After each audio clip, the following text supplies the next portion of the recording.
Korintus bab yang ke-12.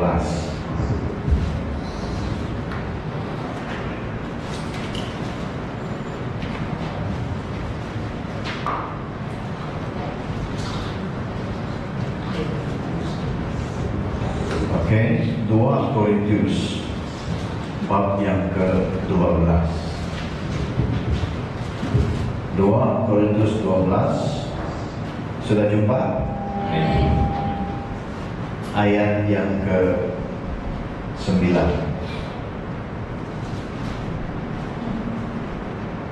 Kita mulai dari ayat yang ke-7 ya, ke-7. Tetapi supaya aku tidak terlalu sombong karena penglihatan yang luar biasa itu, aku diberikan sejenis penyakit yang sangat menyakitkan. Penyakit itu alat iblis untuk memukul aku, supaya aku tidak terlalu sombong. Ayat ke-8. 3 kali aku berdoa kepada Tuhan supaya menghilangkan penyakit itu. Tetapi Tuhan menjawab, aku mengasihi kamu, dan hal itu sudah cukup bagimu, karena kuasaku nyata sekali pada masa kamu lemah. Oleh itu aku lebih suka membanggakan kelemahanku, supaya merasakan kuasa Kristus yang melindungi aku. Aku bersuka cita ketika mengalami kelemahan, hinaan, kesukaran, penganiayaan, dan kesusahan karena Kristus. Aku bersuka cita karena aku lemah. Pada masa itulah aku mendapat kekuatan daripada Kristus. Amin. Haleluya, puji Tuhan.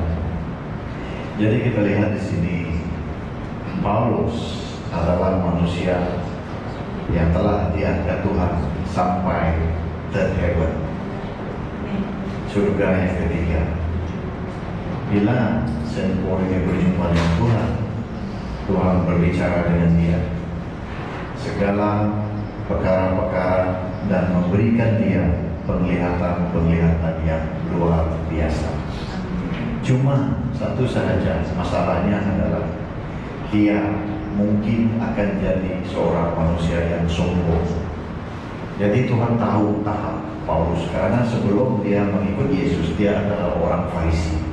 Orang Farisi memang ada naturally di dalam mereka itu ada kesombongan dalam keagamaan. Mereka sering melihat diri mereka kudus berbanding orang lain. Orang lain pakai pakaian biasa turun kerja, mereka akan berada di kota-kota pakai jubah-jubah yang kudus. Ya, pegang tongkat, jubah, topi yang bila orang lihat penuh dengan kekudusan. Jadi sifat itu ada di dalam Paulus yang Tuhan tidak mau. Jadi oleh itu bila Tuhan beri dia penglihatan yang luar biasa, dia juga dalam masa yang sama menerima penyakit. Dia ada penyakit misteri. Saya percaya penyakit itu membabitkan kulit juga, karena dia pernah berkata kepada jemaat, berkata, aku bersyukur ketika aku bersamamu, kamu tidak merasa geli bila melihat dia, karena keadaannya tidak menyenangkan. Mungkin ada masalah kulit, kita tidak tahu, tapi orang yang melayani Tuhan tidak merasa geli akan itu, tapi merasa dia datang dari Tuhan dan membawa penglihatan dan membawa firman yang benar. Kata amin. Jadi Paulus, orang yang dipakai dengan luar biasa, berdoa kepada Tuhan supaya penyakitnya ini disembuhkan. Jadi Tuhan berkata, kasih karuniaku sudah mencukupi bagimu. Paham kata amin? Paham kata amin? Ya, betul tidak? Kasih karuniaku sudah mencukupi bagimu. Jadi Paulus tidak dapat berbuat apa-apa karena Tuhan kata, kasih karuniaku sudah cukup bagimu, karena kuasaku nyata sekali pada masa kamu lemah. Jadi kalau kita mau kuasa Tuhan bekerja di dalam kita, kita harus tahu ya, kita ini tidak mampu memimpin diri kita, tapi Tuhan mampu. Di saat kita merasa lemah, saat itu Tuhan bekerja. Amin. Praise the Lord. Jadi di saat kita lemahlah kuasa Tuhan bekerja dengan sempurna sekali. Haleluya, puji Tuhan. Siapa pernah merasa lemah? Siapa pernah sampai dahimu sampai ke tanah bila berdoa? Begitu lemah sekali.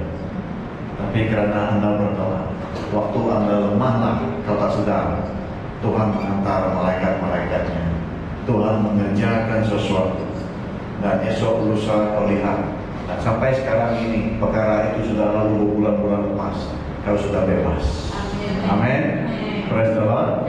Banyak perkara. Kalau saya tanya Anda, pernahkah Anda sampai begitu lemah rasanya?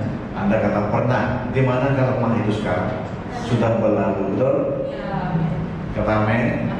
Jadi segala sesuatu menurut Alkitab akan berlalu, bertukar ganti. Kata amin. Tidak ada yang kekal.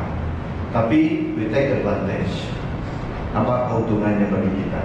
Keuntungannya adalah kalau benar Anda merasa susah hari ini, kalau benar Anda merasa beban hari ini, saya beritahu Anda, percayalah, itu juga tidak kekal. Tidak ada kau akan kekal susah, karena segala sesuatu ada waktunya. Amin. Saat kita mengalami kesusahan, kita belajar supaya besok lusa Tuhan beserta kita. Dan di saat Tuhan memberkati kita, kita persiapkan diri kita untuk hadapi hari-hari yang akan datang. Inilah cara orang yang berhikmat dan bijaksana. Amin. Praise the Lord. Jadi Tuhan bekerja di saat kelemahan kita. Karena kalau orang yang merasa dirinya tidak perlu Tuhan, saya kena berusaha buat ini, saya mau buat ini, saya mau buat itu, saya mau buat ini, supaya kerja saya siap. Kalau kerja saya siap, baru hati saya senang. Hati senang bukan datang dari kerja yang siap. Kamu jangan lupa itu. Damai sejahtera bukan datang bila engkau sakit, terus bila kau sembuh kau akan rasa damai. Sebab ada orang berkata, kalau suamiku berubah, hatiku damai. Kalau hidupku berubah, hatiku damai. Kalau hutangku selesai, hatiku damai. Tapi kalau kau masih dalam tahap itu, kau merasakan damai itu datang daripadamu sendiri. Kau tak akan dapat menikmati damai di dalam Tuhan. Karena damai di dalam Tuhan tidak ada syarat. Sekarang kau terima damai, maka dia dapat mengerjakan mujizatnya. Kalau engkau tak terima damai itu, mujizat tak akan kau lihat dalam hidup. Karena Tuhan berkata, let the peace of Christ rule your mind and heart in Christ Jesus. Kata amin. Amin. Haleluya, puji Tuhan. Praise the Lord. Ya. Jadi lihat saudara yang dikasihi di dalam kasih Kristus, ya. Di dalam kasih karunia-Nya segalanya sudah mencukupi. Apa itu di dalam kasih karunia? Kita kena tahu dalam perjanjian baru di mana kita hidup sekarang, kasih karunia Tuhan yang luar biasa menyertai bukan hanya orang Yahudi, tetapi semua orang yang percaya akan terima Roh Kudus. Kata amin. Bila kita hidup dengan Roh Kudus, kita hidup dalam kasih karunia-Nya. Haleluya, puji Tuhan. Oke. Di dalam kasih karunia Tuhan, ya, kita buka Efesus 1 ayat yang ketiga. Buka Efesus Ephesians 1 verse 3. Oke. Biar saya baca di sini. Marilah kita bersyukur kepada Allah dan Bapa Tuhan kita Yesus Kristus, karena kita hidup bersatu dengan Kristus. Allah sudah memberkati kita dengan segala berkat rohani dari surga. Sebelum dunia ini diciptakan, Allah telah memilih kita untuk menjadi umat-Nya melalui hidup bersatu dengan Kristus, supaya kita menjadi suci dan tidak bercela di hadirat-Nya. Kata amin. Kata amin. Maksudnya, lihat, Tuhan sediakan berkat rohani untuk kita dan memanggil kita untuk bersama Dia. Bilang, sebelum dunia diciptakan, sebelum ada Adam dan Hawa, sebelum ada tumbuhan, sebelum ada darat dan laut, sebelum dunia diciptakan, Tuhan sudah tahu bahwa kita akan lahir, dan hari ini kita ada di sini. Kita akan hidup dalam kasih karunia-Nya. Kita telah dipanggil sebelum segala sesuatu terjadi. Dan waktu Tuhan mau kita dipanggil, Tuhan sudah sedia berkat rohani di dalam kasih karunia-Nya sebelum dunia diciptakan. So apabila Paulus berdoa, kata Tuhan sembuhkan saya, Tuhan saya sengsara dengan penyakit ini, Tuhan tolong selamatkan saya. Tuhan kata apa? Semuanya sudah tersedia bagimu. You don't know because you don't have knowledge, katanya. Nah sekarang saya akan beritahu kamu, kasih karunia-Ku sudah mencukupi bagimu. Ini mengajar Paulus untuk mengenal bagaimana hidup dalam kasih karunia Tuhan. Kata amin. So sometimes Anda berbuat berat, Anda tanya Tuhan, Tuhan, kenapa saya berdoa Kau tak turun? Tuhan, kenapa saya berdoa Kau tak ada di sini? Tuhan, kenapa Kau tak tolong saya? Waktu sesuatu terjadi dengan hidup saya, dengan perjalanan saya, dengan kereta saya, dengan rumah saya dan sebagainya, kenapa Kau tak tolong? Jawaban Tuhan, semuanya sudah kusedia sebelum kau lahir. You just have to come to me. Come to me, katanya. Haleluya, puji Tuhan. Seperti mana seorang lumpuh yang berada di kolam, dan kolam itu semua orang sakit berkumpul. Dia tunggu malaikat. Ada waktu malaikat akan datang mandi di kolam itu. Siapa yang jatuh awal ke kolam itu akan sembuh, apapun penyakit. Seorang yang lumpuh bertahun-tahun di sana, setiap kali ada dia kata, tak dapat dia turun sebab orang lain akan mendahului dia. Bila Yesus datang, Yesus mengajar dia, jangan tengok kolam. Sebab Yesus kata, kau mau sembuh? Dia kata, macam mana saya mau sembuh? Saya tak dapat turun ke kolam. Yesus kata, jangan tengok kolam, tengok dia. Dan bila dia tengok Yesus kata, bangun, angkat tilammu. Dia tak perlu lihat kolam itu, dia bangun, angkat, tikalnya, jalan. Kata amin. So sometimes kita melihat masalah, kita pikir macam mana mau selesai ini. Kalau selesai ini, saya harus begini. Teknik A, teknik B, teknik C, jalan A, B, C. Bagaimana, apa harus saya buat, macam mana saya harus melancang everything. And you keep on seeing kolam itu, asik melihat kolam itu. God said, pray to me. I know what to do. Look at me. Kalau tak, kau akan masih lumpuh tepi kolam. In spirit, rohmu masih lumpuh tepi kolam. Once you see Jesus, you start to pray. Datang ke gereja, belajar firman yang benar, memahami, mendalami dalam konteks yang benar tentang Alkitab ini. Akhirnya kita akan ketemu jawabannya. Kasih karunia-Ku mencukupi bagimu. Kata amin. Praise the Lord. Haleluya.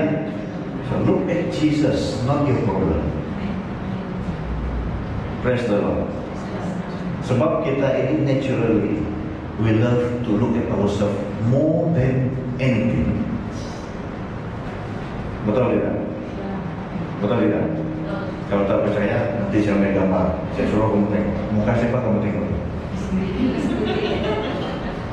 You naturally. Faham? Amin? So naturally kita akan lihat diri kita sendiri. So in this life, that is your problem. Semua kita ditegur Tuhan. That is your problem. Kau lihat dirimu sendiri. Bila kau ada masalah, kau lihat dirimu bermasalah. Bila kau happy, kau lihat dirimu happy. Masih dirimu juga dulu. Tengok cermin, lihat dirimu cantik, dirimu handsome itu. Masih dirimu juga. So that's why most of the couple yang sudah berkahwin, they cannot feel sukacita di dalam Tuhan di rumah bersama suami istri. Always stagnan. Sebab apa? Sebab dia selalu melihat dirinya bahagia.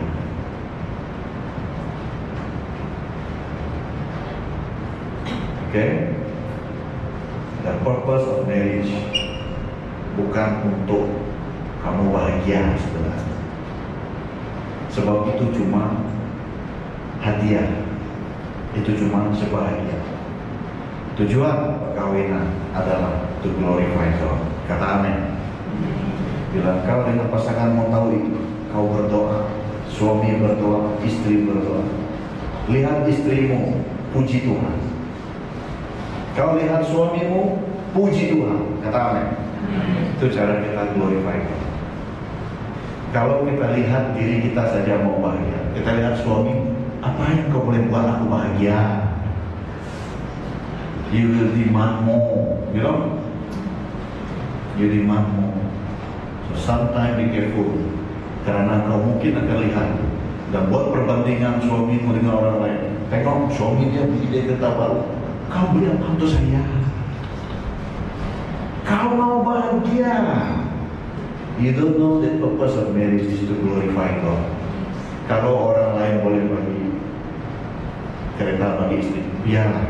Tapi kita harus bersama bangunkan keluarga kita dalam nama Yesus. Amin. Sebenarnya kebahagiaan datang dari Yesus, bukan dari kereta. Puji Tuhan. Amin. Praise the Lord. Di saat iblis menyerang sebuah keluarga yang berdoa setiap dari dunia. Di saat iblis menyerang sebuah keluarga yang banyak kereta tak berdoa, tak dapat ada perlindungan. Amin. Jadi kalau Anda banyak kereta, puji Tuhan, karena dalam masa yang sama Tuhan memberkati. Tapi jangan sampai hartamu menjadi tempat kau dan terharap.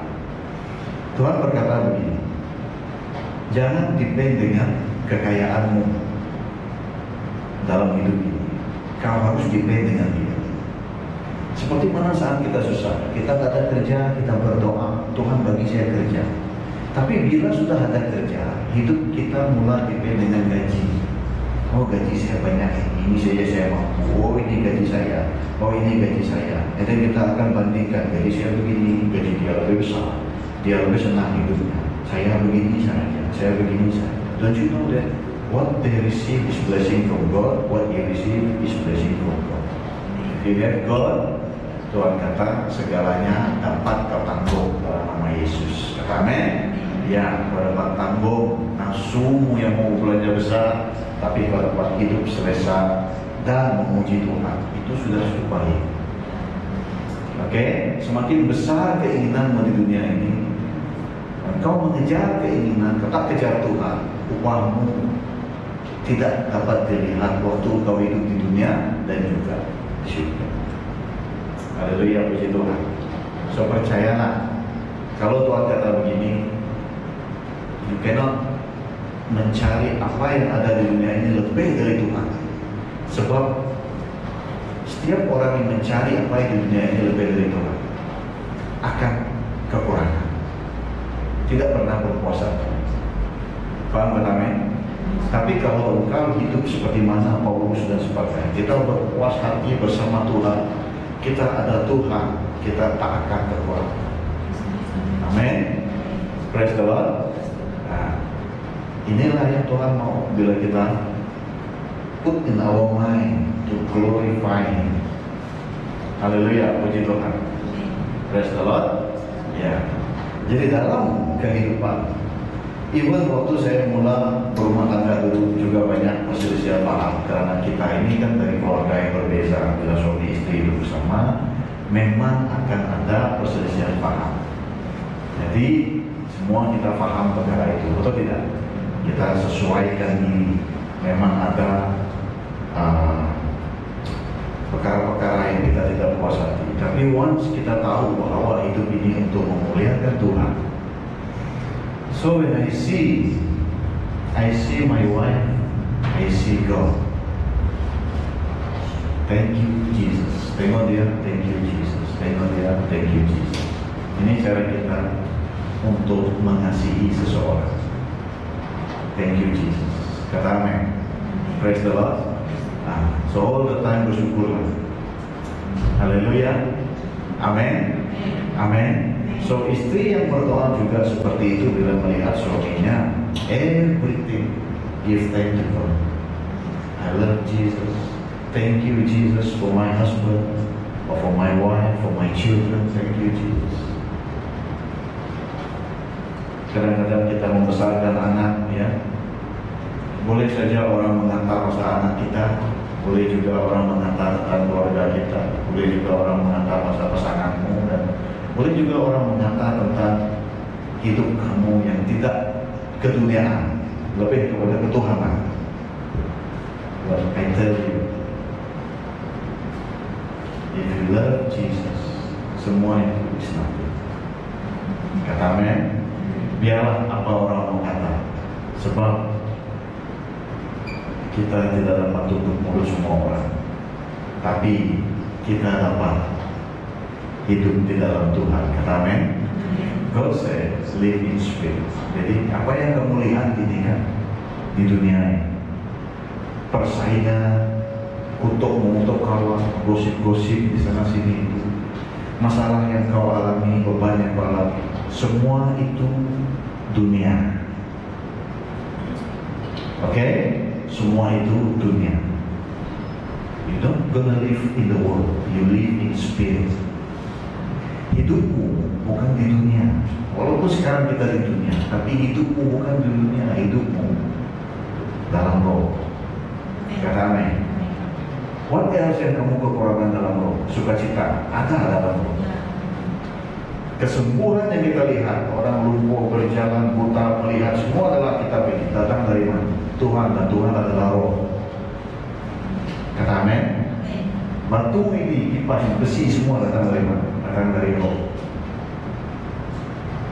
Karena Tuhan adalah roh, apa yang ada di dunia ini semua datang dari roh, termasuk kita ini. Kata amin. Jadi everything akan ditinggalkan di dunia ini, hanya roh yang akan kembali untuk dihakimi oleh Dia. Haleluya, puji Tuhan. So kalau kita tahu bahwa hidup kita itu adalah roh, maka kita perlu roh memimpin kita. Amin. Puji Tuhan. Ya. Jadi Tuhan melihat kita dari atas, Dia melihat. Kalau kita melalui sesuatu perkara itu, Dia tahu jalan ini harus kau pilih, tapi kita pilih jalan lain. Di saat kita pilih jalan lain, itulah waktunya Dia mau kita belajar firman Tuhan supaya kita tahu. Di saat kelemahan kita, Roh Kudus memimpin, dan kita akan ikut jalan yang benar. Kata amin. Ya, lihat Daud. Seorang raja. Daud berperang mengalahkan banyak musuh. Itu orang lemah kan? Itu bukan lemah. Goliat pun dia boleh bunuh. Jin itu yang dikatakan besar, dia boleh bunuh. Dia boleh pergi ke perang, bunuh banyak musuh. Dia seorang yang kuat kalau kita lihat physically, everything, layak jadi raja. Orang yang paling confident, orang yang paling layak jadi raja, orang yang paling layak memimpin, orang yang paling layak berperang suatu zaman ketika lalu. Tapi apa rahasianya? Dalam Tuhan dia rendah. Kata amin. Lihat, bila kita baca Mazmur, aku berseru kepadamu, siapa? Tuhan. Amin. Manusia yang kuat adalah manusia yang mau merendahkan diri di hadapan Tuhan. Kalau kau rasa hidup melemah, lihat balik kehidupan rohani. Datang supaya Tuhan bentuk hidupmu. Hidupmu akan jadi baik. Amin. Praise the Lord. Amin. Ya. So in this life, lihat, saudara, whatever yang datang dalam hidupmu, start pray today. Kalau kau berdoa hari ini, kau sudah buka ruang untuk kebaikan pada hari esok. Kalau kau berdoa hari ini, hari esok baru kau berdoa supaya kau buka laluan untuk hari yang esok lagi. Tetapi hari esok kau akan alami beban. Paham tidak? Contoh, kalau kau berdoa hari ini, hari Selasa, hari Rabu, jalan sudah terbuka bagimu. Kau dapat merasa damai Tuhan menyertai. Tapi kalau kau tak berdoa hari ini, besok hari Rabu baru kau berdoa supaya hari Kamis hidupmu baik. Tapi di hari Rabu itu kau akan terima beban dan barangkali kau tak akan berdoa karena kau tak berdoa Selasa. That's life. Itulah kehidupan roh. Don't stop connection with Holy Spirit. Amin.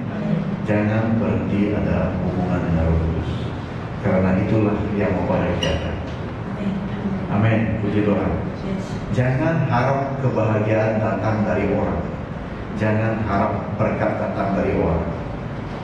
Berdoa saja, percaya semuanya ada di dalam Tuhan. Karena dia kata kasih karuniaku sudah mencukupi. Kalau kau tanya Tuhan, Tuhan saya perlu lalui proses ini, Tuhan saya perlu begini, saya perlu begini, Tuhan akan jawab, kasih karuniaku sudah mencukupi bagimu. Cuma kau yang saja yang tidak mau dibentuk. Rendahkan hatimu, cari dia. Dia akan tunjukkan kepadamu segala berkat rohani tersedia sebelum kau lahir lagi, sebelum datuk kita yang nama Adam itu diciptakan. Semuanya sudah tersedia. Kata amin. Praise the Lord. Amin. So now Tuhan telah sediakan segala keperluan kita. Cuma kita tidak tahu bagaimana bergantung kepada Tuhan supaya keperluan itu dapat kita nikmati. Inilah yang Tuhan mau kita sentiasa belajar bersama firman. Amin. Amin. You see, Holy Spirit akan mengurapi kita. Haleluya, puji Tuhan. Pernah tak Anda baca firman Tuhan tertulis? The anointing that come to you is the anointing to teach. Urapan yang mengajar. Kata amin. Karena pembelajaran tentang kebenaran ini sangat perlu. Orang yang hidup dipimpin Roh Kudus akan diajar oleh Roh Kudus bagaimana rahasia-rahasia kerajaan surga supaya dia boleh mengajar. Betul tidak? So it is very important kita datang ke gereja untuk belajar apa yang datang dari Roh Kudus, dari hamba yang kita percaya, yang dipakai Tuhan, yang telah ajar dia, supaya kita dapat belajar lebih dalam. Contoh, kalau ayat ini kita baca begitu-begitu saja, kita paham apa itu kasih karunia. Kenapa? Tuhan kata kasih karunia sudah mencukupi. Jadi kita cari makna, cari makna. Now is the time bila Tuhan gabungkan kita belajar bersama, masing-masing kita experience Tuhan, masing-masing kita bersatu belajar. Kita akan dikaruniai oleh Tuhan sendiri hikmat dan pengertian. Kata amin. Supaya hidupmu tidak hancur. Hosea 4 ayat 6, ingat? My people are destroyed because lack of knowledge. Amin. Puji Tuhan. So not many people outside there understand about this. That's why many of them, they thought they are strong, but they have been destroyed. Haleluya, puji Tuhan. Memang kita perlu kelihatan kuat, tetapi di hadapan Tuhan kau harus rendahkan dirimu. Tak perlu Anda menyimpan air matamu. Itislah air matamu di hadiratnya, karena Dia rindukan orang yang merendahkan diri. Amin. Percayalah, kalau kau ada beban hari ini, kau berdoa, biar kau menitis air mata pun malam ini di hadirat Tuhan. Tapi kau tahu, dalam kelemahanmu, kasih karunia-Nya sudah mencukupi. Karena Dia akan mengerjakan segala yang baik. Amin. Haleluya. Apa jaminannya sekarang? Jaminannya adalah apa yang kau perlu sudah tersedia. Puji Tuhan. Praise the Lord. Kalau Anda tak sadar akan perkara ini, you will lose in spirit. Contoh saya bagi satu testimoni. Seorang gadis ini datang ke gereja. Kerjanya adalah untuk melihat hamba Tuhan dan orang-orang di gereja. Dia mencari lelaki. Dan juga banyak lelaki yang dijumpa di luar sana. Dan dia sudah tidur dengan lebih kurang mendekat 100 orang lelaki. Kenapa? Karena dia ada menyimpan azimat. Dan harus untuk dapat kuasa itu, dia harus tidur dengan lelaki dan mengambil sperma lelaki itu. Siapa yang pernah tidur dengan dia, dia kata almost 80% atau confirm penceraian. Sebab tugasnya adalah untuk mencari orang Kristen, hancurkan keluarga orang Kristen. Okay? Once dia sudah pernah deliver, dia beritahu begini.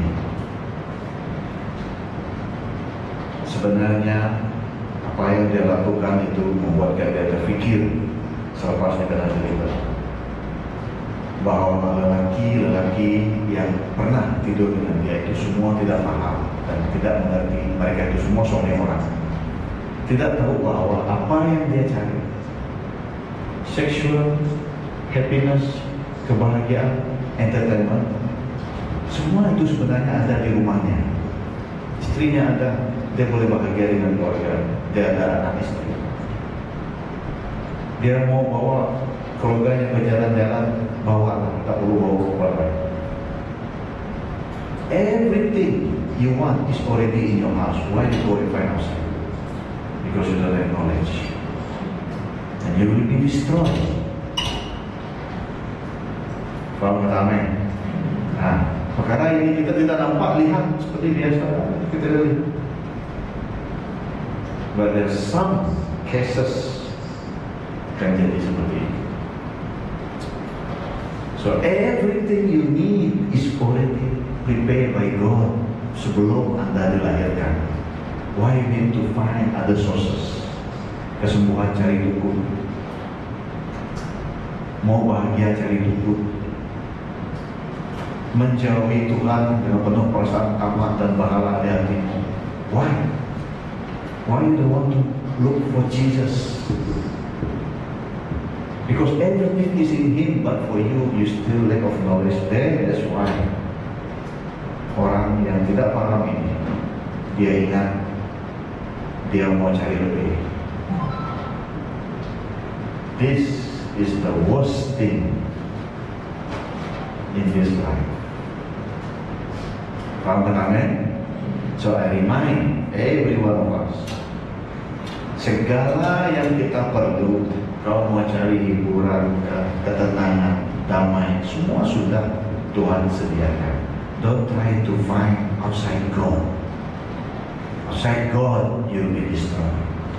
Apapun keadaan, baik kau ditinggalkan, kan baik kau hidup sebatang kara, kan, find God today. Kau tak akan hidup seperti dulu lagi. Bila kau ada Tuhan, berkatnya Anda hidupmu diubah. Kau bahagia dengan Tuhan. Amen. So anything we don't have to find outside, find in Him. Ada. Inilah Tuhan mengajar Paulus. Tuhan mengajar kita semua. Kasih karuniaku sudah mencukupi bagimu. Amin. Haleluya. Praise the Lord. So what else do you want? What else do you need? Everything in Him. Go and find Him. He is here. Haleluya. Saat kita berdoa, dia face to face dengan kita. Don't let your mind go to other places or think about other things when you pray. Think about Him that is looking at you. Bila kamu berdoa, tahu dia face to face dengan kamu. Kau dapat rasa sesuatu ini, because you respect Him. Kata amin. Haleluya, puji Tuhan. Jadi ingat, everything is in Him. Don't try to find any sources beside God. This life. Amin, puji Tuhan. If not, you will be trapped. Haleluya. Mari kita berdoa, ya. Oke. Anyway, satu lagi pesan Roh Kudus mau remind kita di sini. If you have friend yang cerita pasal hidupnya, I don't know siapa kita, mungkin ada bergaul dengan orang yang lagi minum, mungkin ada bergaul dengan orang yang addiction dan sebagainya. You tell them Tuhan mengasihi dia, dan sebenarnya semua yang kau cari, kau tak perlu melalui semua addiction itu. Semuanya ada di dalam Tuhan. You don't need alcohol, you don't need cigarette, you don't need dadah, you don't need to find sexual partner outside. Sebab everything satisfaction, everything is already installed in you by God, by His grace, kasih karunia. Amin. Jadi kita semua tidak kekurangan. Amin. Jangan melihat perkara di luar itu boleh menggodamu, sebab kau harus tertarik dengan apa yang sudah ada di dalam kau. Puji Tuhan. Praise the Lord. Mari kita berdoa. Bapa yang di surga, malam ini ya Tuhan, kami sedar dan kami sudah mulai melihat siapa diri kami yang sebenar. Karena malam ini kami sudah tahu semuanya sudah tersedia sebelum dunia diciptakan lagi. Rencanamu begitu dahsyat. Kau kenal siapa kami, nama kami, tarik pada hari ini kau tahu sebelum dunia diciptakan lagi. Kau sudah tahu gereja ini ada di sini. Kami akan berkumpul secara online juga di sini, di dalam gereja ini. Dan jiwa-jiwa yang dihantar pada hari ini telah kau lihat sebelum dunia diciptakan. Terpujilah nama-Mu ya Bapa, karena kami telah dipanggil untuk kemuliaan. Ada ramai manusia di luar sana yang belum terpanggil lagi, tapi kami telah Kau panggil. Betapa kami bersyukur ya Tuhan, berada di jalan keselamatan-Mu saat ini. Sekiranya saat ini kami belum mengenal, kami tahu kamilah manusia yang paling rugi di dunia ini. Tapi hari ini Kau memilih kami untuk mengenal dan hidup di dalam Kau, supaya kami kuat dalam segala hal, boleh melalui apapun proses kehidupan ini. Karena Engkau menyertai kami di dalam kasih karunia-Mu. Berkat rohani-Mu sudah tersedia bagi setiap orang yang percaya. Kau juga telah mengangkat kami ya Tuhan, bukan sebagai manusia lagi, tetapi sebagai anak-Mu. Ini luar biasa. Tahap manusia dengan anak-Mu itu jauh bezanya ya Tuhan. Tahap hamba dengan anak sudah jauh bezanya. Kami mengucap syukur ya Tuhan, karena Engkau sanggup beri otoriti di dalam nama Tuhan Yesus Kristus, agar kami mengalahkan roh-roh di udara, agar kami dapat hidup sesuai dengan kehendak, mengalahkan keinginan dari nafsu dunia, karena kami tahu segala sesuatu sudah ada di dalam Kau. Haleluya ya Tuhan. Terpujilah nama-Mu. Di dalam nama Tuhan Yesus kami juga ingin memberi pada malam ini, memberi yang terbaik dalam kerajaan ya Bapa, dalam offering ini, karena kami bersuka cita. Terpujilah nama-Mu di dalam nama Tuhan Yesus Kristus. Sambil kami memberi, kami plan. Walaupun adik-adik keluarga kami yang tidak sempat join online malam ini, ataupun yang tak pernah mau ambil indah tentang kerajaan, but we always claim hidup mereka akan diselamatkan. Saudara-saudara kami yang di kampung yang berjauhan dengan kami saat ini, we always claim keselamatan-Mu di dalam nama Tuhan Yesus Kristus. Terpujilah nama-Mu ya Bapa, dalam nama Tuhan Yesus Kristus kami berdoa. Amin. Amin.